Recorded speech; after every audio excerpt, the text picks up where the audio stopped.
we know when we've met the right partner? I assume that this means a romantic partner rather than a business partner.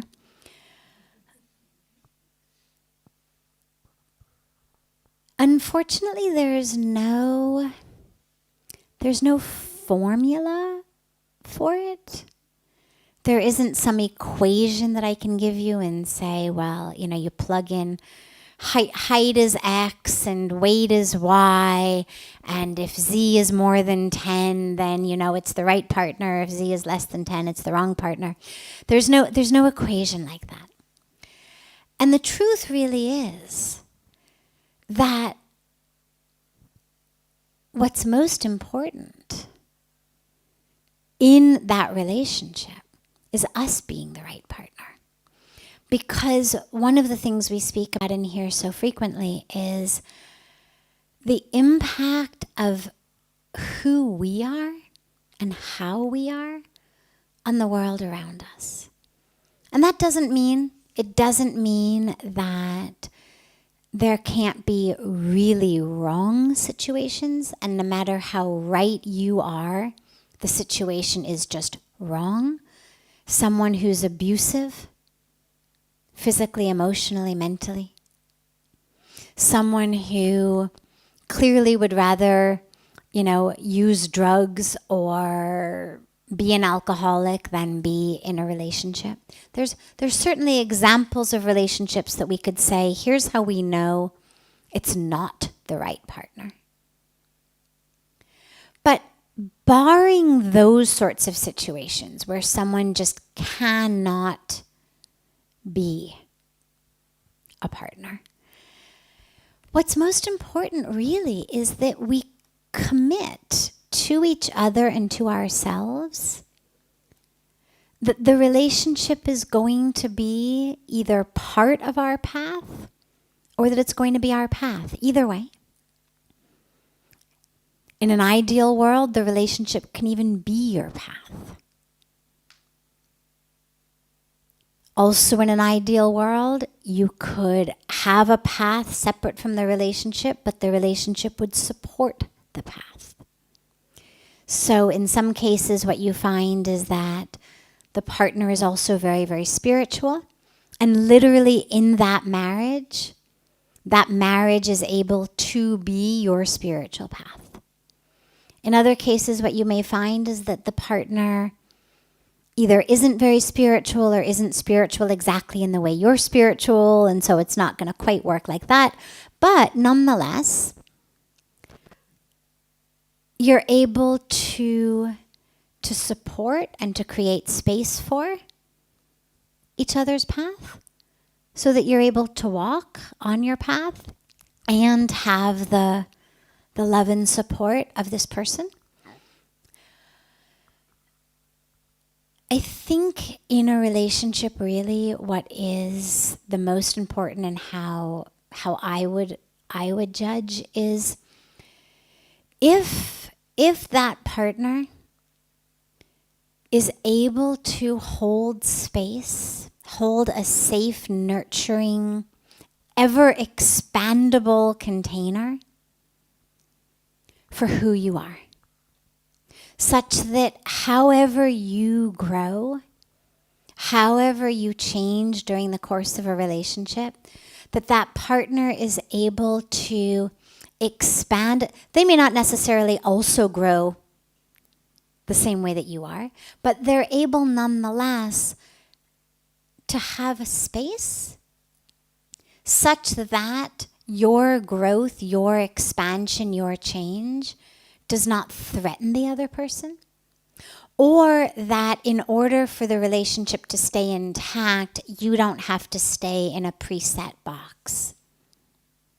So it may be someone who isn't necessarily transforming or growing in the same way you are, but is so comfortable and grounded and connected themselves, so supportive of you, so unthreatened by your growth and expansion. I mean, it sounds crazy to even say that someone you'd be married to or in love with would be threatened by something that was so obviously good for you.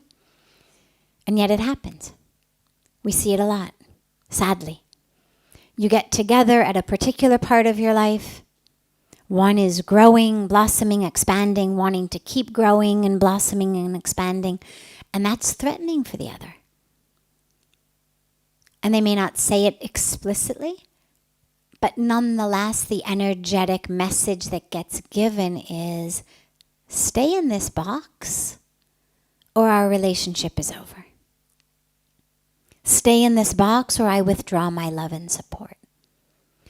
And that would be a real clear sign to me that it's not the right partner. And of course, it's always hard to know in advance, but you do get sort of an energetic felt sense from someone of the way that they are able to hold space for you and be grounded and connected and comfortable enough themselves that who they are is not dependent on you. And so whether you grow and expand in this way, or you grow and expand in this way, or you don't grow or expand at all, anyway, it shouldn't be threatening to that person. It shouldn't be something that that person had their own happiness or peace hooked into. But rather that they were just able to be together with you in presence energetically. You grow, they grow. You know, like flowers or trees growing out of the same soil. You may not necessarily always grow at the same rate. One may have apples, one may have oranges. But underneath the ground, your roots are connected and able to get strength and nourishment and nourishing from each other. Even though where you're growing, how you're growing, what you're blossoming into may be different. But that deep, deep, deep connection in the soil is there. And I know that's not a very specific equation, but it is a felt sense that we get with someone. And that would be for me the deepest thing to go by. That if someone has a lot attached in how I behave, who I am, how I'm going to grow, what I'm going to do, that might worry me a little bit, because then you've really got to dance according to that person's tune, even if they say it's all for your good. There's just not enough space then for you to really become whoever, whenever, however you are. So that would be my very unspecific answer to it. Because of course there's no cookie cutter to this. One way to know that it's not the right situation, may still be the right person, but just not the right situation, is when you've got a hole inside and that person is filling your hole inside. So you're feeling down, you're feeling unlovable, you're feeling unworthy, you've just broken up from another relationship, you've just gotten fired from your job, you've just, whatever it is, maybe this has been a hole you've had since childhood, and that person comes into your life and suddenly you feel like that hole is full. Suddenly you no longer feel unworthy. Suddenly you no longer feel unlovable. Feels great. Feels wonderful. But it feels wonderful the way that being on heroin feels wonderful to people who take heroin. It's not a long-term solution. It's plugging up a hole artificially. And the problem with it is, well, if it's heroin, you have to keep taking it.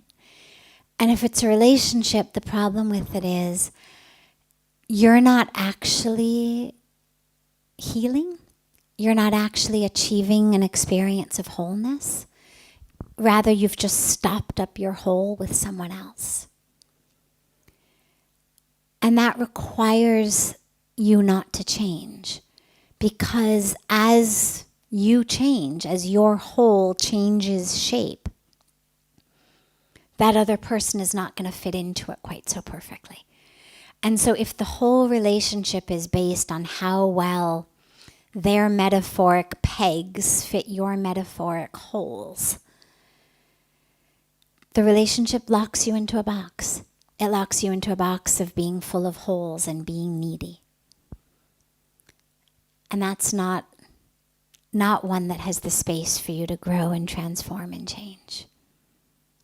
So this is where it's so important for us in our lives to not look for relationships to fill up our holes, but rather to move into a relationship as a full being.